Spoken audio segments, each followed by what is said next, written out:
Part 1. You will hear a conversation between a customer and a booking officer at a theatre. First, you have some time to look at questions 1 to 4.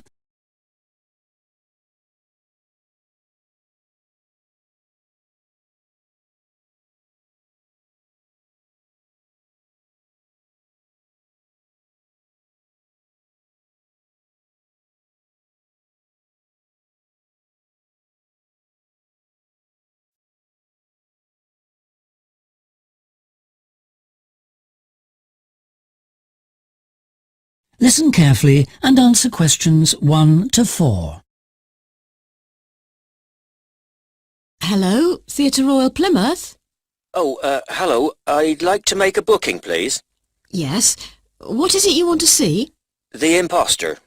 Right. And which day did you want to come? Friday the 25th. Just a moment and I'll check availability on the computer. Oh, sorry, we're fully booked for that performance. Oh dear. What about the following day then? The 26th? Yes, that's okay.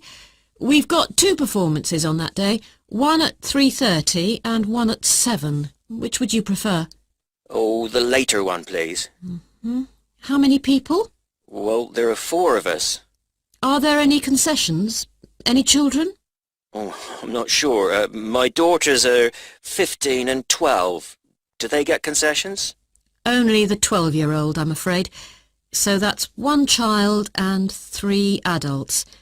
Any idea where you'd like to sit? Stalls or circle?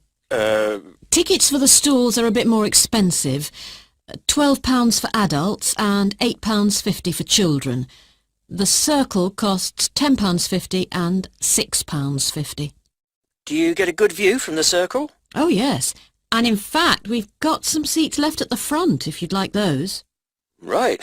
We'll go for those then. Right, that's seats A21 to 24 then. They're very good seats. That sounds fine. So let's see, that comes to £38 altogether for the tickets. How do you want to collect them? Shall I put them in the post? They'd be sent today by first-class mail and there'd be an additional charge of £1 to cover postage and administration. Or do you want to get them from the box office yourself? Oh, yes. Could you send them, please? No problem. That'll be £39 altogether. Before you hear the rest of the conversation, you have some time to look at questions 5 to 10.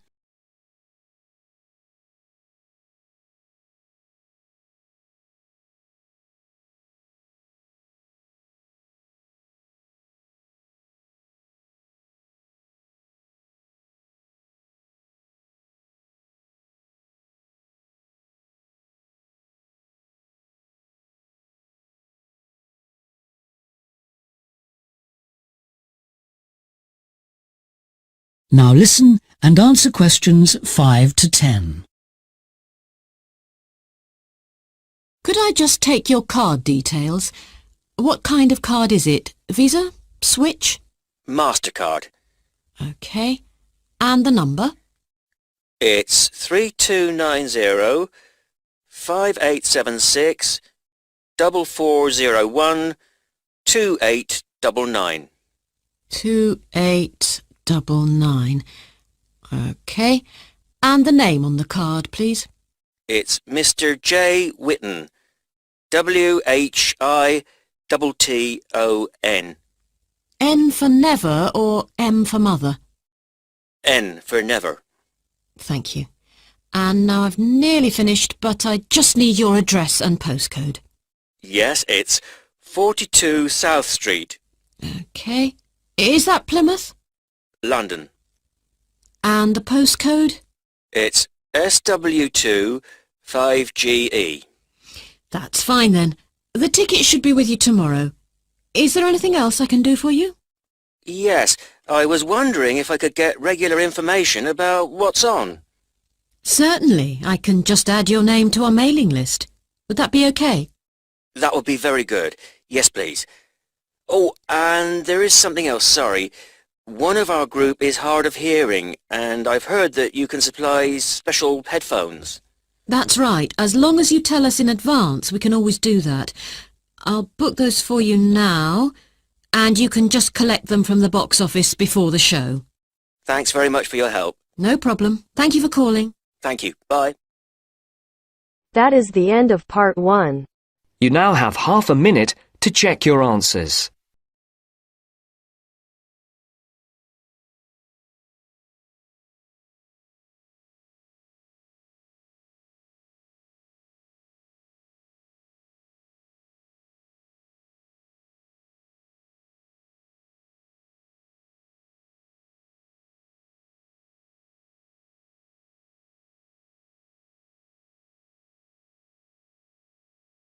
Now turns to part 2.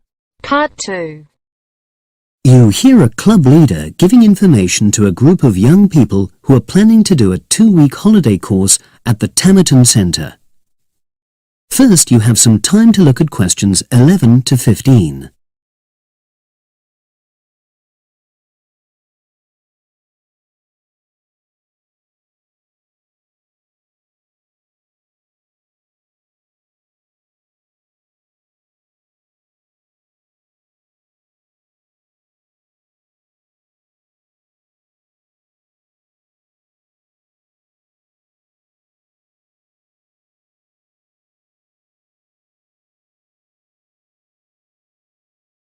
Now listen and answer questions 11 to 15. Hello, everyone. I've been asked to talk to you this afternoon about next month's trip to Tamerton Study Center for the 2-week course. Now, some of the things I'm going to say you may have already heard or read about, but I think it's important to emphasize a few key points. First of all, it's worth reminding you why Tamerton was set up in the first place, in the late 1960s. That was really before all the concern with preserving the environment, which everyone talks about these days. The idea was simply to get people out of the cities and into the country and to find out that just being outdoors can be very rewarding. This is not going to be a holiday in the usual sense. It's called an adventure course because you'll really be stretched to your limits, but that in itself can be a positive thing. The group I took last year, for example, said that although they actually felt pretty weak and exhausted all the time, it really made them learn a lot about themselves and increased their confidence. And in the end, that's the most important thing. Now, all of you knew about policies at Tamerton before you signed up for it, so you know that in many ways it's quite old-fashioned. You don't have a lot of choice in what you do. But something which I think makes the place so special is that you get to try so many different things every day. For instance, one day you'll do climbing, and the next you'll be surveying rock pools. It's not intended that you become an expert in any of them. It's more like a taster, which you can follow up if you want. And there isn't a lot of free time. Organized activities and talks, etc., go on until 9 p.m., and lights go out at 11 p.m. There are table tennis tables with all the equipment and board games, though I have to say the pieces often go missing, so it's a good idea to take your own. There's a DVD player with a good selection of films suitable for this age group, so don't take yours. Bedtime at 11 p.m. is strictly enforced, and there's a good reason for this. You're all under 18, and we organizers need to know that all group members are accounted for in the house as we close for the night. And of course, you'll be so exhausted anyway that you'll be too sleepy to want to cause any trouble. Now you have some time to look at questions 16 to 20.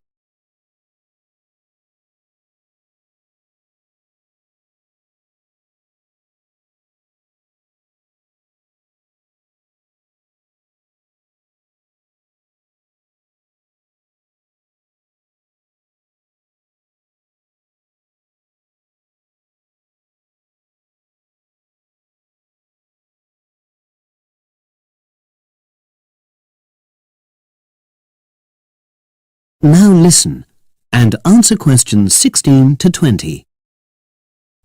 Now, what should you pack? The information sheet tells you a lot about what clothing to bring. But what about other things? Well, Tamerton House has its own small shop, but anything there is several miles away, so you won't have many opportunities for buying supplies. So in this last part of my talk, I'm going to explain what objects you should take with you to the center, what you can take if you want, and also, very importantly, what you cannot take. Several of you came up to me before this talk and asked whether you can take things like kettles or hair dryers. The answer is there are plenty of these electrical appliances available in the center, and they are of the proper voltage and are checked regularly. Yours may not be, so the rules at Tamerton say you can't bring them into the center because it's considered a fire risk. Remember, it's a very old house.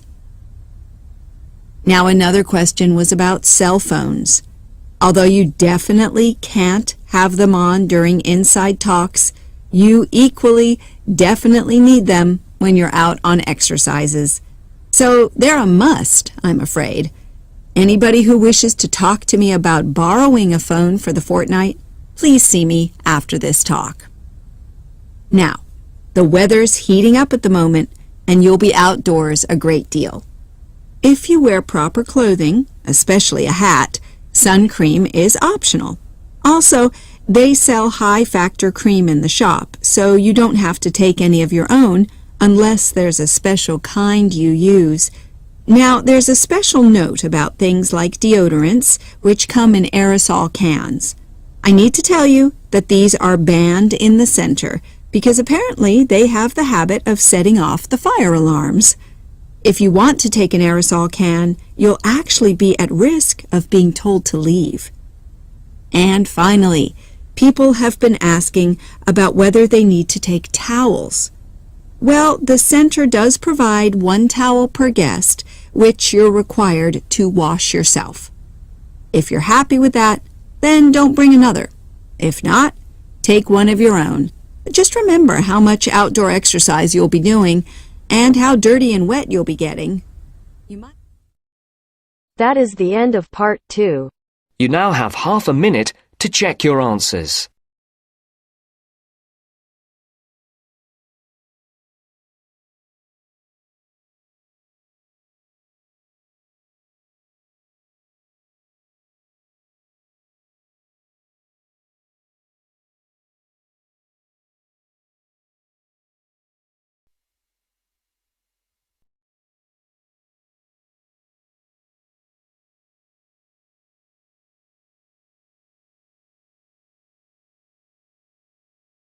Now turns to part 3.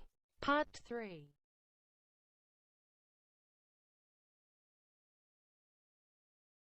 You will hear 2 students called Jane and Mark talking to their tutor about the project assignments for their senior thesis.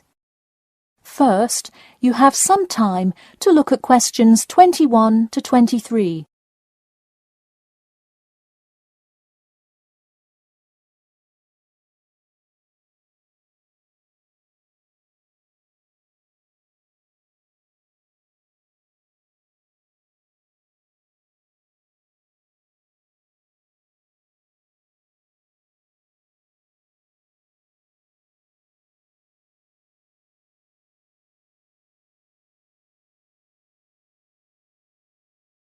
Now, listen carefully and answer questions 21 to 23. So, you were both given your project assignments for your senior thesis today, right? Yes, and we already have to submit our topics next week. But how could they give us a grade this soon? No, next week's due date will not be counted towards your final grade. The teachers are just going to read your topic and give you feedback. Oh, I see. So first we should come up with our topics, and then what? Well, once you know what you want to study, you need to think about how you'll study it. You need to decide on your research methods. The methods will be the main part of your paper. What about the results section?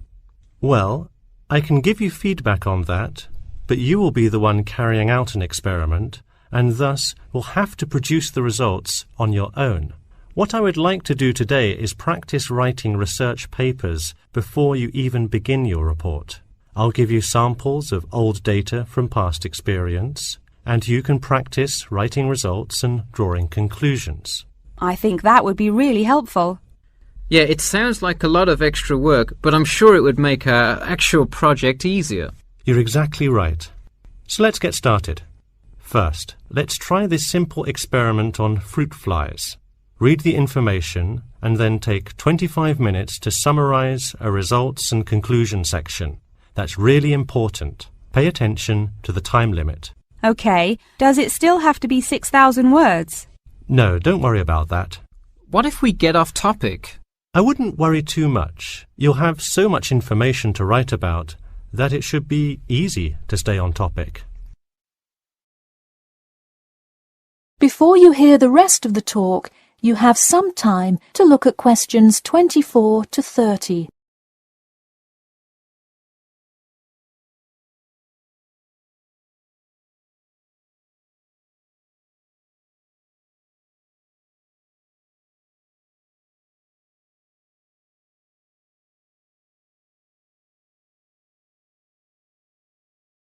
Now listen carefully and answer questions 24 to 30. But what about other sources? Well, for this assignment, you can use the one from your textbook. In your actual paper, you should find old experiments that support your topic. So do we need to find different types of sources? For instance, should I be conducting lots of interviews to use in my paper? No, there's no need to conduct lots of interviews or anything like that. OK, I'm ready to get started. I'm still a little confused, though, on how we should format our paper. Don't worry about it for now, but on your final paper, make sure to pay attention to the format. It should follow the guidelines exactly. Oh man, I'm starting to understand why they give us all semester to do this. Are there any other small details like that we should know about? Not a whole lot. Make sure you provide 2 copies. One for your teacher, of course, but one for yourself as well. And of course, you know the due date, right? It's April the 11th, right? What? No, it's May 11th, right? Yes. The due date is May 11. Write it down. Oh wow, yeah, I need to note it. Also, I'm having trouble finding information on my topic. What if I can't find enough good sources? It's all right to change your topic. Just make sure to do it before the beginning of April. Oh really? Wow, I'm definitely going to change it then. Just make sure to write a note to your teacher letting him or her know. OK, so getting back to writing this sample paper, where do we start? Should I just explain the experiment and what happened? Well, you need to start with your hypothesis, what you think will happen, and then describe your procedure. Then you can write up the results and your conclusions. Oh boy, I don't know if I can handle any more instructions.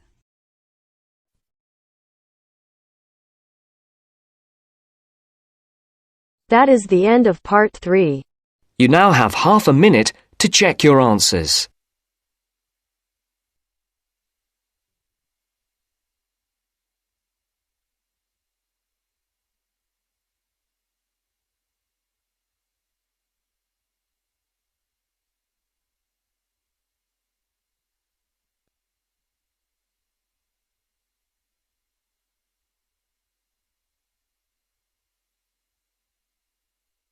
Now turns to part 4.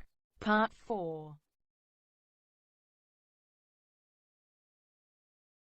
You will hear part of a lecture about factors you should consider when creating advertising materials and the effects they can have on your product sales. First, you have some time to look at questions 31 to 40.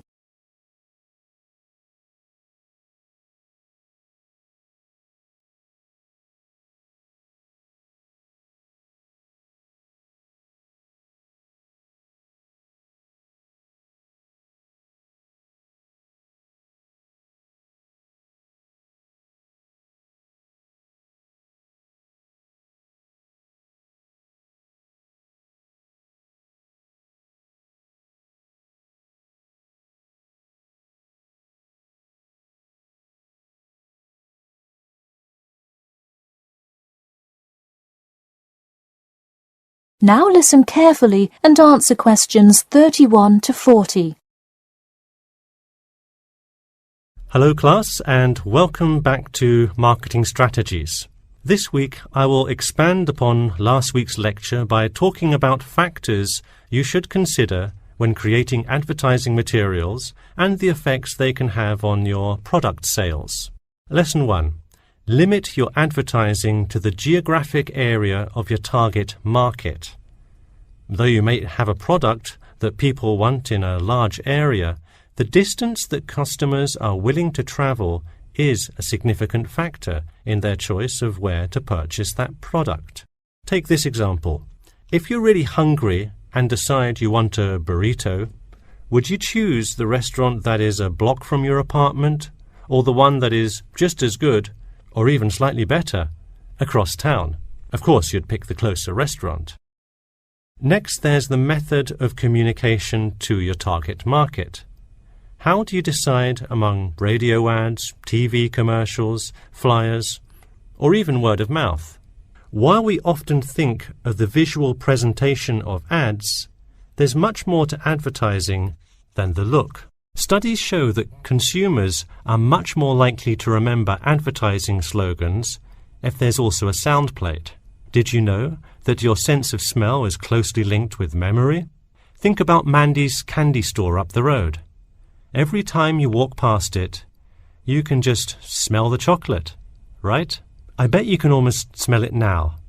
Just mentioning the name brings about the smell memory and, in turn, a chocolate craving. What better way to sell chocolate bars? Obviously, sometimes appealing to the senses isn't the most practical way to advertise. For example, it's a good idea to come up with a marketing strategy that adapts to the product, especially digital products.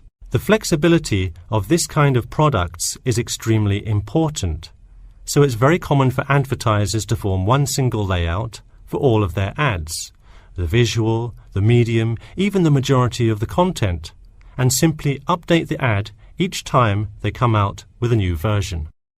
Remember, advertising is all about stirring up the right feeling in your potential customers, whether by stimulating the senses, appealing to the intellect, and so on. Once the customer experiences the ad, the important thing is his or her reaction. Someone could love the ad you made, but unless he or she considers buying the product, you've failed to get the reaction you were looking for.